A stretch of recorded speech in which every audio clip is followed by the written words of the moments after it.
네, 2022년 6월 30일 이정훈입니다. 과거에는 참 많이 다뤘던 사건을 많이 다뤘습니다. 요즘은 잘 안 다루고 있는데 오랜만에 한번 다루어보면서 우리 정치도 좀 비판을 해보겠습니다. 비판만 하는 사회, 권력만 쫓는 정치, 진짜 그 단상이 너무 심하게 드러나서 비판을 좀 하고 싶습니다. 사람이 사라져버린 사회와 정치를 개혁해야 될 것 같습니다. 한 달 살기 하러 간다고 해서 학교를 안 나왔던 윤아양이 부모와 더불어 숨진 채 발견됐죠. 바닷속에 가라앉은 차 안에서 세 가족이 발견됐습니다. 그러자 여러 가지 이야기가 나옵니다. 지금 보게 되면은 그 윤아양의 부모가 경제적 어려움, 그 다음에 빚이 많았다. 그래서 극단적인 선택을 한 걸로 보인다. 이렇게 봅니다. 근데 이 경제적 어려움이라든지 거기에 처했던 거는 성인 부부고 또 극단적인 선택을 하자고 한 것도 어른들이겠죠. 10살짜리 소녀는 본인이 선택을 했겠어요? 본인이 경제적으로 어려워지고 싶었겠습니까? 또 극단적인 선택을 하겠다는 결심을 본인이 했겠습니까? 근데 이제 같이 세상을 떠났습니다. 거기에 대한 분노가 나오는 모양입니다. 이 세 가족이 숨진 거에 대해서 동반 자살이라고 하지 마라. 적어도 10살 소녀 유나는 자살한 게 아니라 타살당한 것이다. 부모가, 그 사람들은 이제 극단적인 선택을 본인들이 했겠죠. 한 사람이 했던, 둘이 했던.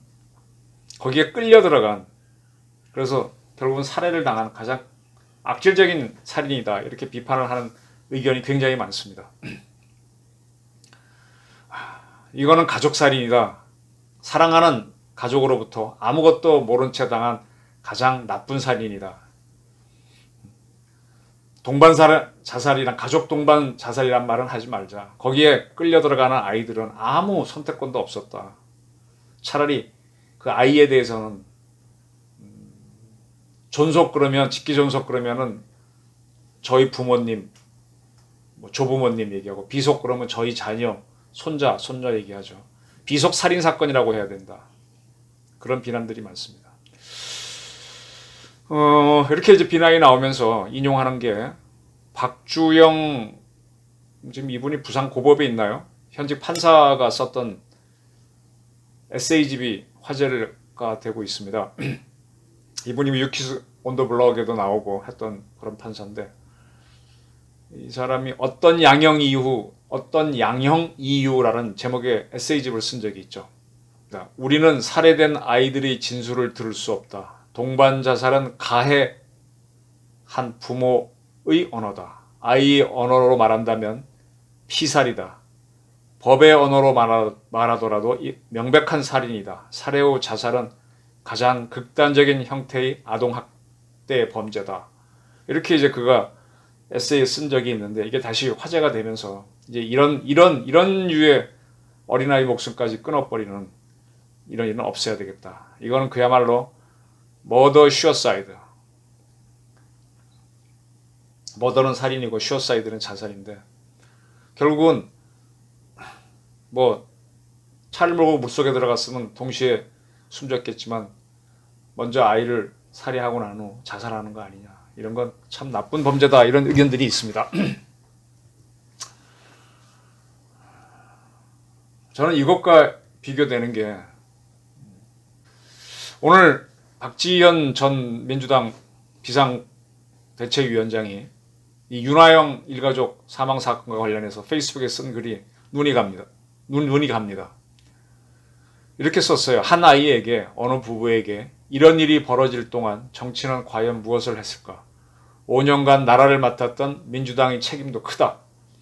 잠깐이나마 민주당의 비대위원장을 맡았던 저도 그 책임에서 자유롭지 못하다. 그리고 정치를 바꿔야만 한다. 우리에게 필요한 정치는 계파와 권력을 앞세운 정치 투쟁이 아니라 생활고로 힘들어하고 죽어가는 서민과 청년들을 따뜻하게 보살피는 민생 투쟁이 되어야 한다. 민주당부터 민생으로 달려가야 한다. 빈부격차는 어떻게 줄일지, 실패해도 다시 일어날 수 있는 방법은 없는지, 생계 때문에 삶을 포기하는 사람이 없는 복지국가는 어떻게 만들지 고민하고 토론하는 정당이 되어야 한다. 라고 썼는데, 이 페이스북에 대해서 민주당 전 부대변인인 박은수 씨가 또 비판을 하네요. 박지현 전 위원장은 갑작스럽게 민주당과 문재인 정부에게 책임을 물었다. 박 전 위원장은 스스로가 판사라고 생각하는 듯하다. 경찰 수사가 본격적으로 시작되기도 전에 이 사건을 동반자살로 규정짓고 그 책임을 민주당에 따져묻고 있다. 박 전 위원장에게 그런 권한이 있느냐? 이 사건을 민주당과 문재인 정부를 비판하는 용도로 사용하는 정치인은 박지원이 유일하다. 민주당을 비판하여 당내 입지를 넓히고자 이 비극적인 사건을 언급하며 정치적으로 이용하는 박지원 전 위원장을 규탄한다.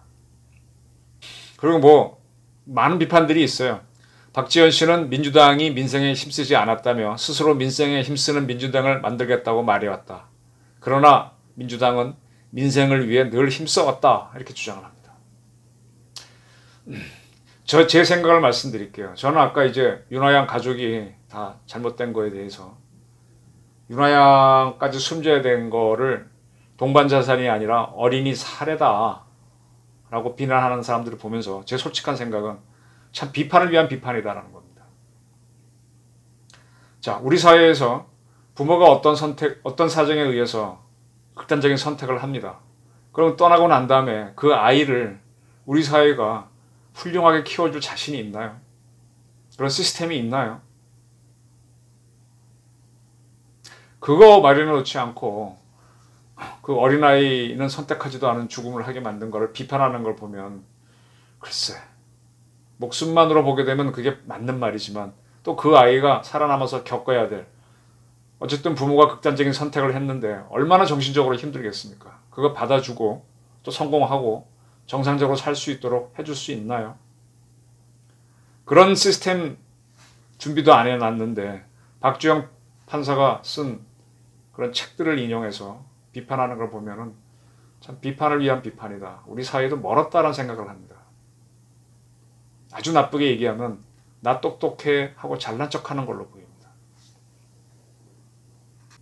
박주영 판사도 이제 어떤 양형 이유에서 어떤 양형이 이제 판결문에 보게 되면 쭉 드라이하게 쓰는데 내가 왜 이렇게 형을 때렸는지를 주관적으로 쓸 수 있는 부분이 그곳이다. 거기에서 자기 이제 어떤 느낌을 넣을 수 있는데 그걸 하다 보게 되면은 여러 가지 사건들을 보는데 법의 한계와 사회에 대한 분노가 나타난다. 그래서 이제 그걸 책으로 냈다라는 거죠.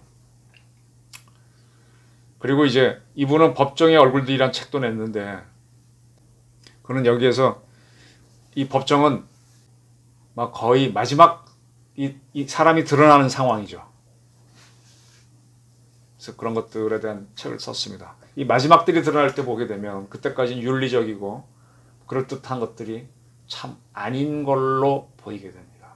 지금 민주당이 대선에서 지고 박지원 씨를 비상대책위원장 만들었다가 쫓아냈죠. 그 사람이 간 건 무조건 틀려야 되는데 박지원 씨가 하는 걸 비판하다 보니까 비판하는 사람들도 문제가 많은 게 드러나는, 그러니까 막장이 드러나는 모습입니다. 법정의 얼굴들 같은 거죠. 그리고 지금 윤화양 가족 그 사건에 대해서 뭔가를 비판하다 보게 되면은 윤화양이 어떻게 살아남았다고 하더라도 그를 어떻게 살게 해줄 만한 준비도 안 돼 있는 사람들이 막 떠드는 것 같아서 좀 답답합니다. 제가 오늘 얘기하는 건 바로 그겁니다. 지금 오늘 민주당 얘기 좀 하고 싶어요. 이 박지원 씨 글에 대해서 이재명 팬카페인 재명인의 마을에서는 박지원 민주당에 또 사과하란다. 어이없네 진짜. 박지원 이 XX가 뚫린 입이라고 함부로 하네. 내부 총질만 하는데 민주당 인사 맞나? 이런 글들이 나오면은 이재명 씨가 이걸 봤다면은 야 이거는 심하다라고 브레이크 잡아줘야 되는 거 아닌가요? 근데 이걸 못 봤겠죠. 근데 보고도 가만히 있다면 전 상당히 문제가 있다고 봅니다. 이재명 씨 문제를 지금 정권이 바뀌고도 가만히 두고 있는데 대장동 게이트 관련된 사람들이 지금 재판을 받고 있죠. 그럼 이재명 씨는 책임이 없나요? 물론 이제 저는 모든 사람이 완벽할 수는 없다고 봅니다. 문제는 있을 수 있어요. 근데 이건 또 그렇다 치죠. 그 다음에 성남 FC 사건 후원금 받고 하면서 뭐 특혜를 줬다. 그것도 뭐 행정하다 보면 그럴 수도 있다고 생각이 돼요. 근데 저는 참 공감하기 어려운 게 법카 비리입니다. 모르겠어요. 법카란 거 한번 받아가지고 한번 가족들한테 쓸 수 있어요. 한두 번 쓸 수 있어요. 근데 저렇게 투적으로 사용을 하고 그것도 본인이 쓰지 않고 다른 사람 법카를 갖고 와서 쓰고 그리고 다른 사람을 시켜서 썼다라고 하면 난 이거는 위정자가 될 절대 자격이 없는 사람이라고 봅니다. 근데 이런 사람을 지켜주는 뺑카페가 있고 그런 사람을 국회의원으로 만들어주는 정당이 있고 그 사람이 국회의원 되기 위해서 비켜주는 당신은 여당의 대표 송영일 같은 사람이 있고 이걸 보면서 이 민주당은 저걸 어떻게 합리적으로 넘어가나?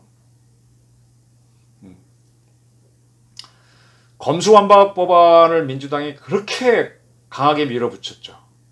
자, 검수완박 법안이 지금 조만간 실행될 겁니다. 발효될 겁니다. 그 이 법이 통과돼서 윤화양 사건 같은 게 일어났을 때 거기에 어떤 해법을 주는 건가요?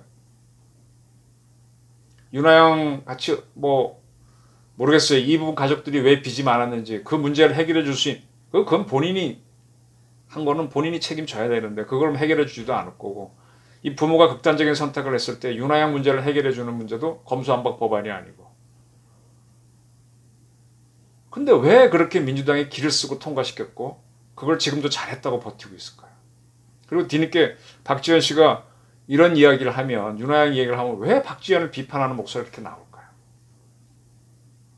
전 국힘당도 뭐 별로 뛰어나다는 건 아니에요. 근데 민주당이 최근의 행보를 보게 되면 법카 비리 뭐 이런 거 검수완박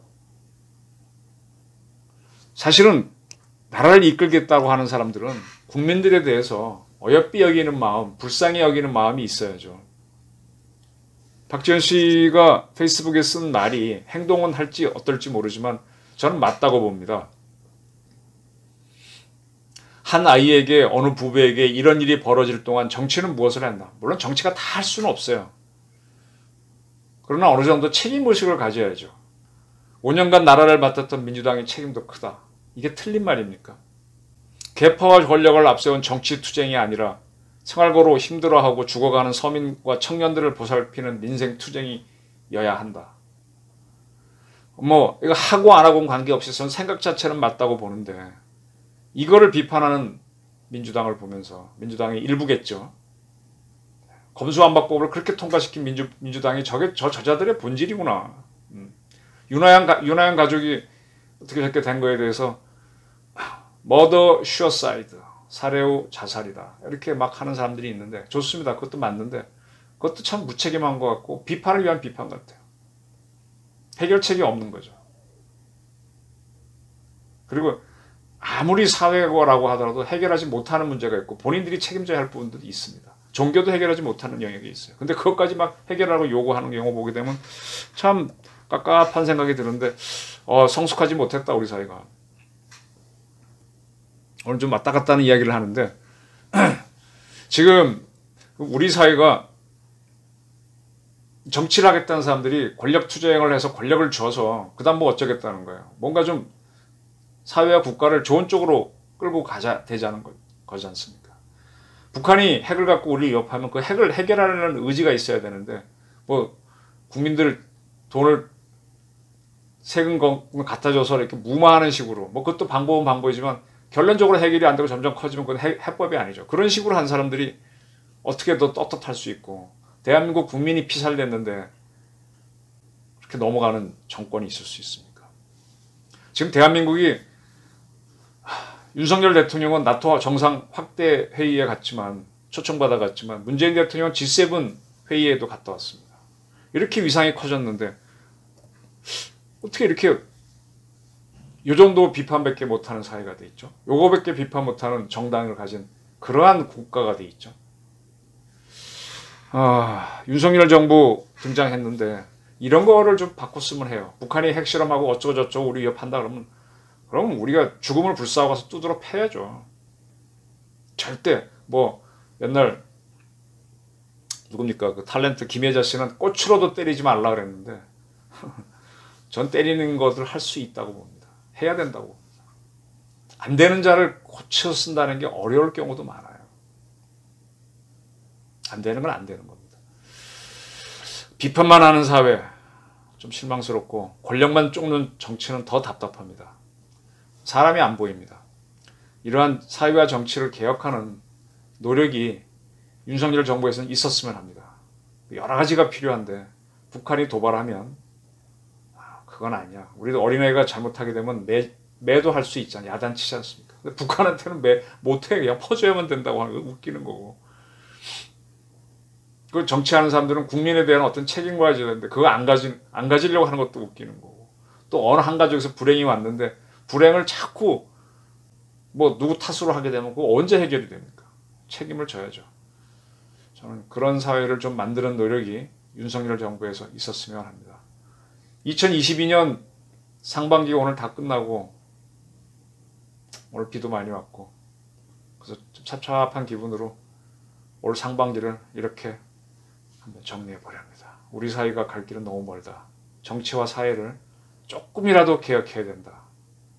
윤석열 대통령 마드리드에서 돌아오면 바로 그 사업 적어도 문제가 있는 이재명 씨를 제대로 수사하게 하고 적폐를 날리고 하나씩 국가가 해야 되는 걸 하고 국민에 대해서 궁휼한 마음을 갖고 좀 해봤으면 좋겠습니다.